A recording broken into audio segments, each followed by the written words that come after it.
ಪಶ್ಚಿಮ ಘಟ್ಟದಲ್ಲಿನ ಮಳೆಯಿಂದಾಗಿ ನದಿಗಳು ಅಬ್ಬರಿಸುತ್ತಿದೆ. ಆದರೆ ಮಳೆ ಬಾರದೆ ರಾಜ್ಯದ ಬಹುತೇಕ ಜಿಲ್ಲೆಗಳು ಸಂಕಷ್ಟಕ್ಕೆ ಸಿಲುಕಿದೆ.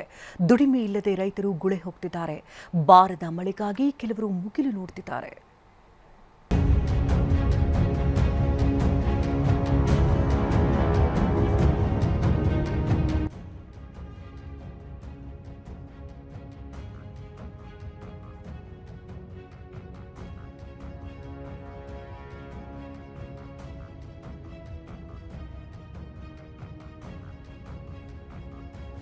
ರಸ್ತೆಗಳು ಬಣಗುಡ್ತಿವೆ, ಮನೆಗಳಿಗೆಲ್ಲ ಬೀಗ ಬಿದ್ದಿದೆ.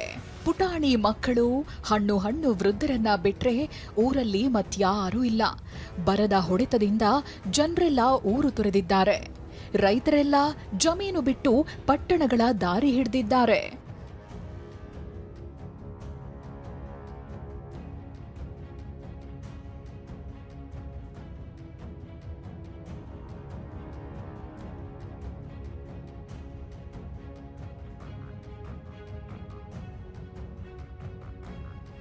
ಮಳೆ ಮಾಯವಾಗಿದೆ, ಜಮೀನು ಬರಡಾಗಿದೆ. ಸಾಲ ಸೋಲ ಮಾಡಿ ಬಿತ್ತಿದ್ದ ರೈತರು ಕಂಗಾಲಾಗಿದ್ದಾರೆ. ಇದರಿಂದಾಗಿ ರಾಯಚೂರಿನ ಹಲವು ಗ್ರಾಮಗಳ ಜನರು ಕುಟುಂಬ ಸಮೇತ ನಗರಗಳತ್ತ ಗುಳೆ ಹೋಗ್ತಿದ್ದಾರೆ. ಹೂಗನಹಳ್ಳಿ ಗ್ರಾಮದಲ್ಲಿ 90 ಮನೆಗಳಿದ್ದು 30ಕ್ಕೂ ಹೆಚ್ಚು ಮನೆಗಳಿಗೆ ಬೀಗ ಬಿದ್ದಿದೆ. ಜನರೆಲ್ಲ ಮಕ್ಕಳು ಓದ್ತಾ ಇದ್ದ ಶಾಲೆಗಳಲ್ಲಿ ಟಿಸಿ ಪಡೆದು ಬೆಂಗಳೂರು, ಹೈದರಾಬಾದ್, ಪುಣೆಯಂತಹ ನಗರಗಳತ್ತ ವಲಸೆ ಹೋಗ್ತಿದ್ದಾರೆ. ಅನಿವಾರ್ಯವಾಗಿ ಬದುಕು ನಡೆಸಬೇಕು ಅಂತೇಳಿ ಗುಳೆ ಹೋಗಿದ್ದಾರೆ. ದೃಶ್ಯದಲ್ಲಿ ತಾವು ನೋಡಬಹುದು, ಇಡೀ ಊರು ಸಂಪೂರ್ಣವಾಗಿ ಸ್ತಬ್ಧವಾಗಿರುವಂಥ ರೀತಿಯಲ್ಲಿ ಕಾಣುತ್ತೆ. ಯಾರೂ ಕೂಡ ತಮಗೆ ಸಿಗೋದಿಲ್ಲ. ಕೇವಲ ಅಲ್ಲೊಬ್ರು ಇಲ್ಲೊಬ್ರು ಮಾತ್ರ ಸಿಗ್ತಾರೆ. ಸಂಪೂರ್ಣವಾಗಿ ಇಡೀ ಊರು ಖಾಲಿ ಹೊಡಿತಾ ಇರುವಂಥದ್ದು ನೋಡಿದ್ರೆ ಖಂಡಿತವಾಗ್ಲೂ ಬೇಸರ ಅನಿಸುತ್ತೆ. ಸರ್, ಇದಕ್ಕೆಲ್ಲ ಕಾರಣ ಮಳೆ ಇಲ್ಲ ಸರ್. ಮಳೆ ಇಲ್ಲ. ಯಾರನ್ನ ಸಾಲ ಪಾಲ ಮಾಡಿ ಬೀಜ ತಂದು ಏನನ್ನ ಹೊಲ ಹಾಕಿದರೆ ಪೂರ್ತಿ ಸಾಲಗಾರ ಆಗ್ಬಿಟ್ಟನ್ ರೈತ. ಇನ್ನೊಂದು ಅಂತಂದರೆ ಇರೋದು 80-100 ಮನೆ ಸರ್, ಅದರಲ್ಲಿ ಅರ್ಧ ಮನೆ ಬೀಗಾಕ್ಬಿಟ್ಟಾರೆ ಸರ್. ಎಲ್ಲ ಹುಡುಗರು ಶಾಲೆ ಹುಡುಗರನ್ನ ಕರ್ಕೊಂಡು ಹೋಗಿದ್ದಾರೆ. ಅವ್ರಿಗೆ ಹುಡುಗರು ಸಹಿತ ಕೂಲಿ ಹಚ್ಚಿದ್ರು. ಬೆಂಗಳೂರು, ಹೈದರಾಬಾದು, ಗುಲ್ಬರ್ಗ, ಎಲ್ಲಿ ಕೂಲಿ ಸಿಗುತ್ತೆ ಏನು ಸರ್? ಈಗ ಏನಂತಂದರೆ ಮಳೆ ಇಲ್ಲ, ಈಗ ಕುಡಿಯೋಕ್ಕೆ ಸಹಿತ ನೀರಿಲ್ಲ. ಈಗ ಪಂಚಾಯತ್ ಕಡೆಯಿಂದ ಯಾವುದು ನರೇಗಾ ಯೋಜನೆ ಅಂತ ಕೂಲಿ ಕೊಡ್ತಾರೆ, ಅದನ್ನು ಕೊಟ್ಟಿಲ್ಲ ಸರ್, ಯಾವುದು ಕೊಡ್ತಾ ಇಲ್ಲ. ಪ್ರತಿ ಎಕರೆಗೆ 40ರಿಂದ 50 ಸಾವಿರ ಖರ್ಚು ಮಾಡಿ ಹತ್ತಿ, ತೊಗರಿ ಸೇರಿ ಇನ್ನಿತರ ಬೆಳೆ ಬೆಳೆದಿದ್ರು. ಆದರೆ ಮಳೆ ಬಾರದೆ ಸಾಲದ ಸುಳಿಗೆ ಸಿಲುಕಿದ್ದಾರೆ. ಇದೀಗ ದಾರಿ ಕಾಣದೆ ಕುಟುಂಬ ಸಮೇತ ಊರು ತೊರೆಯುತ್ತಿದ್ದಾರೆ.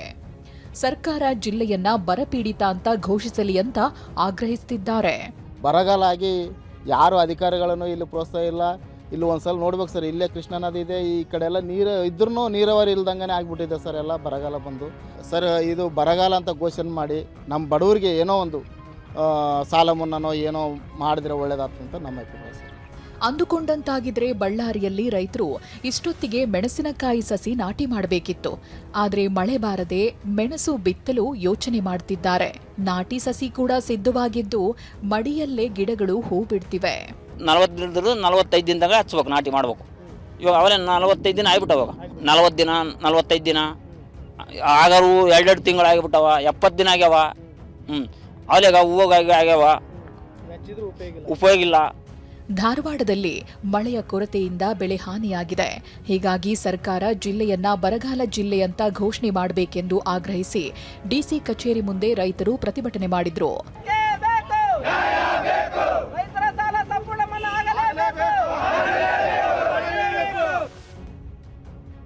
ಬರ ನಿರ್ವಹಣೆ ಕುರಿತು ಚಿತ್ರದುರ್ಗದಲ್ಲಿ ನಾಳೆ ಸಿಎಂ ಸಭೆ. ರಾಜ್ಯದಲ್ಲಿ ಬರ ನಿರ್ವಹಣೆ ಕುರಿತು ನಾಳೆ ಸಿಎಂ ಡಿಕೆ ಶಿವಕುಮಾರ್ ಚಿತ್ರದುರ್ಗದಲ್ಲಿ ಸಭೆ ನಡೆಸಲಿದ್ದಾರೆ. ಬೆಂಗಳೂರು ನಗರ, ಬೆಂಗಳೂರು ಗ್ರಾಮಾಂತರ, ರಾಮನಗರ, ಕೋಲಾರ, ಚಿಕ್ಕಬಳ್ಳಾಪುರ, ತುಮಕೂರು, ಚಿತ್ರದುರ್ಗ, ದಾವಣಗೆರೆ ಮತ್ತು ಶಿವಮೊಗ್ಗ ಜಿಲ್ಲೆಗೆ ಸಂಬಂಧಿಸಿದಂತೆ ಬರ, ನೀರಿನ ವ್ಯವಸ್ಥೆ ಸೇರಿ ಹಲವು ವಿಷಯಗಳ ಬಗ್ಗೆ ಚರ್ಚೆ ನಡೆಸಲಿದ್ದಾರೆ. Bureau report, TV9.